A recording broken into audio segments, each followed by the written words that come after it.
You're listening to the Telltale Podcast. Don't forget to check me out on all social media, on Patreon, on Teespring, and on Etsy. All links can be found on my website, telltaleatheist.com, or in the podcast's description. U.S. says, terminated top Iran general to thwart attack on Americans. Now, I'm sure a lot of you guys have probably heard this already. It was pretty big news. That's kind of the thumbnail and the title of the podcast at this point, so I assume you guys knew about that. But let's dive into this article and see what it has to say. Now, the name of the general was Soleimani. I think that's how it's pronounced, Soleimani. Basically, as far as I know, this general was a really, really top-ranking guy. He was like second or third most powerful person in Iran, and he was really well respected in Iran by a lot of people. Now, he does have blood on his hands. Don't think this is me justifying the guy's existence or the things that he did or any of that, because he has done some really bad stuff. But I'll tell you what, let's just read the article and see what it says. Soleimani, a 62-year-old general who headed the overseas arm of the Revolutionary Guards, was regarded as the second most powerful figure after Supreme Leader Ayatollah Ali Khamenei. Let me explain a little bit about what an Ayatollah is. I believe that's what it is. So there are two different sects of Islam that we're dealing with here. There are actually a lot of different sects, obviously. There are a lot of different sects in Christianity too.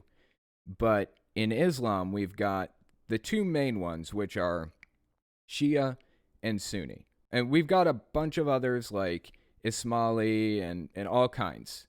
But these are the two primary ones that we're dealing with, okay? So ISIS was Sunni, and Iran is Shia. The primary difference between Sunni and Shia largely revolves around who assumed power after Muhammad died, pretty much. Is it going to be like his son or his grandson or whatever else, or do they look to the holy books or whatever? In this case, Ayatollah is the spiritual leader. He's basically like God's mouthpiece on earth, pretty much, in this situation. The other group, the Sunnis, believe in a caliphate, which is why ISIS tried to set up a caliphate forever ago through that region, if you guys remember that. So Ayatollah Khamenei is the spiritual leader for Iran because they are Shia Muslims. And that means that they were fighting the Sunni forces in Iraq, i.e., Iran has been fighting ISIS. And this general, Soleimani, led campaigns against ISIS and was an integral part of taking out ISIS in that region. He was working in many ways alongside the U.S. to destroy ISIS. Like I said, the guy's got blood on his hands. He's not a good person. But he is not one of the quote-unquote Muslim extremists that has been attacking the U.S. this entire time, trying to set up a caliphate in the Middle East. Like, he was not part of ISIS in any sense. So let's continue reading. The overnight attack, authorized by U.S. President Donald Trump, was a major escalation in a shadow war in the Middle East between Iran and the United States and American allies, principally Israel and Saudi Arabia. A senior Trump administration official said the general had been planning imminent attacks on U.S. personnel across the Middle East. Democratic critics said the order by the Republican president was reckless and that he had raised the risk of more violence in a dangerous region. Soleimani was plotting imminent and sinister attacks on American diplomats and military personnel, but we caught him in the act and terminated him, Trump told reporters at his Mar-a-Lago resort in Florida. We took action last night to stop a war. We did not take action to start a war. I'm sorry, you took action to stop a war. Okay, I misunderstood because at this moment, Iran is talking about, all right, they've already appointed a new guy to replace the old one. That's what the decapitation strategy gets you, by the way. If you try to cut off the head of this organization, like when we tried to kill the leader of ISIS, al-Baghdadi, guess what happens? Somebody replaces that person because it's a power vacuum.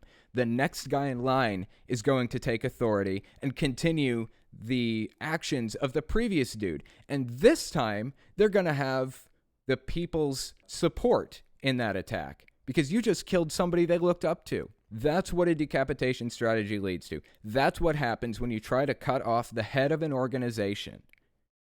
You lose the support of the people involved if you had it in the first place, and everything gets worse. So you were trying to stop a war, is what you're trying to tell me. Because you just started a war with that move. That is what you did. You started a war with this. If you think we're safer after you did that, you're a fool. Trump said the U.S. was not seeking regime change in Iran. Oh, that's new because they've been seeking regime change for like decades. I don't know about recently, but they've done regime change in Iran before. Just look into the Shah of Iran. That's a huge big deal that the U.S. did, this big crooked thing that the U.S. did. Basically regime change to install a dictator into Iran so that we could get, their natural resources pretty much. A top U.S. general cautions that the plot by Soleimani could still happen. Yeah, obviously. They just replaced him and move on. Could still happen despite his death. U.S. officials said Washington was sending nearly 3,000 more troops to the Middle East, joining roughly 750 sent to Kuwait this week. The attack, which also killed a top Iraqi militia commander and advisor to Soleimani, Abu Mahdi al-Muhandis, divided Iraqi opinion. Many condemned the attacks, seeing Soleimani as a hero for his role in defeating the Islamic State militant group. Others voiced approval, saying Soleimani and Muhandis had backed the use of force against unarmed anti-government protesters last year and established militias that demonstrators blame for many of Iraq's social and economic woes. However, many Iraqis criticized Washington for killing the men on Iraqi soil and possibly plunging Iraq into another war. Yep. Actually, there was a news report recently saying that Iraq is pretty much evicting the United States from the country. Like they're trying to get us out of there now. France has come out and said the world is less safe now than it was before because of this stupid move. Like, we've been trying for a long, long time, years and years, to try to get Iran to stop, like, building nukes and enriching uranium to the level that they need to make nukes. And we've just been barely riding the fence this entire time. Like, we've been barely getting them to just, it's like 2 steps forward, 1 step back kind of thing with negotiations with Iran. And we finally get to the point where maybe we can work together and we get the Iran deal in place and we lift some of the sanctions. And now we're at the point where they get rid of the Iran deal, murder one of the generals. Yes, I said the word murder. Murder one of the generals, the top general. They're just plunging us into a hot war. The funniest part about this whole thing is what Trump said like 8 years ago when Obama was in office and trying to run for election and all of that stuff. Non-stop, I swear, you should look up these tweets.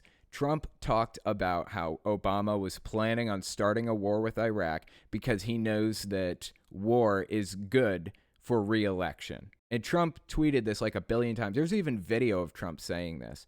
Suddenly, what do we find? Trump starting a war with Iran in an election year. Isn't that funny? So that's what we're dealing with right now.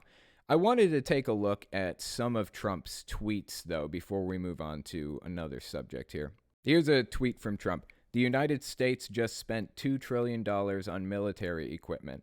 We are the biggest and by far the best in the world. If Iran attacks an American base or any American, we will be sending some of that brand new beautiful equipment their way and without hesitation. Out of curiosity, I looked it up to see what it would cost to solve homelessness in the United States. Do you want to take a guess? We just spent $2 trillion on the military. What percentage of that could we take from the military budget and put into solving homelessness? $20 billion out of $2 trillion. 1%. 1% of what we just spent on the military to kill each other could solve homelessness in America. I am honestly so sick of my tax money going to hurt people. Like, this is a policy on my YouTube channel. This is a policy in my everyday life. I try and fail sometimes, but do my best to never tear somebody down. I do my best to never hurt people. I'll go after organizations, but I try not to hurt people. I only ever want to build people up. I don't want my tax money going to killing people. I want it to go toward making people better, into implementing a Medicare for all type of system. Why can't we help each other instead of hurt each other? Why do we always have to? Why is it that we're always like dealing with climate change and the proliferation of AI and all of this other stuff, and all we can think about is killing each other? I don't get it. I don't know what's broken in the human brain that makes people act like apes and want to kill each other. Let's look at the next tweet. Somebody, Dan Crenshaw, I don't actually know who Dan Crenshaw is. They said, for those claiming there's no plan, that this was reckless, i.e. the murder of the Iranian general. Step one of any strategy is to stop letting terrorist regimes attack us without repercussion.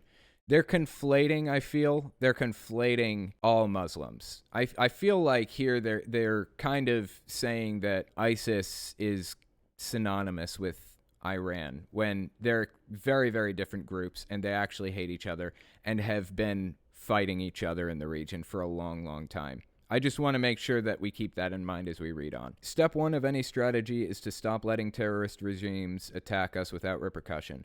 Why is this basic truth of foreign policy so controversial? And then Trump retweets, they attacked us and we hit back. If they attack again, which I would strongly advise them not to do, we will hit them harder than they have ever been hit before. I haven't seen any evidence of them attacking us. That may be the case. It's possible maybe they did attack us. I want to know what the evidence is before I believe it. Just like with religious belief or anything else, I'm defaulting to disbelief. I do not believe Trump that they attacked us first. Give me the evidence, I'll look at it, and if it's valid and sound, I will accept it. Here's the next tweet. Iran is talking very boldly about targeting certain USA assets as revenge for our ridding the world of their terrorist leader, who had just killed an American and badly wounded many others, not to mention all of the people he had killed over his lifetime, including recently hundreds of Iranian protesters. He was already attacking our embassy and preparing for additional hits in other locations. Iran has been nothing but problems for many years. Let this serve as a warning that if Iran strikes any Americans or American assets, we have targeted 52 Iranian sites representing the 52 American hostages taken by Iran many years ago, some at a very high level and important to Iran and the Iranian culture, and those targets and Iran itself will be hit very fast and very hard. The USA wants no more threats. This is an admission of war crimes, or this is an admission of intent to commit war crimes, is probably more accurate. Trump is saying here he has targeted 52 Iranian sites, cultural sites, and is prepared to destroy them. He's not talking about military sites. He's talking about cultural sites. That is a war crime. You are not allowed to attack civilians like that during a war. It's against the Geneva Convention. Now, whether Iran agreed to that or not, we agreed to that. We agreed that we will not do that. And if we do, we're committing war crimes straight up. This is Trump admitting to it, that he has intent to destroy civilian centers. And I just want to make one more note here. It says, Iran's talking very boldly about targeting certain USA assets as revenge for ridding the world of their terrorist leader who had just killed an American. No evidence of that. I don't have any evidence that that happened. Maybe it did. I don't know. I need evidence for it before I'm going to believe it. And badly wounded many others. Again, no evidence. Not to mention all of the people he had killed over his lifetime, including recently hundreds of Iranian protesters. That one is true. The general gave the order to use lethal force against protesters at one point a while back. And that's why I say he does have blood on his hands. He's not a great person. But this was an act of war. So how many more bodies do we want? How many more are going to satisfy us before we realize that this is a fruitless endeavor? We're burning through money and we're burning through human bodies. How much is a human life worth? Stop killing. Can we just stop killing? I just don't understand it.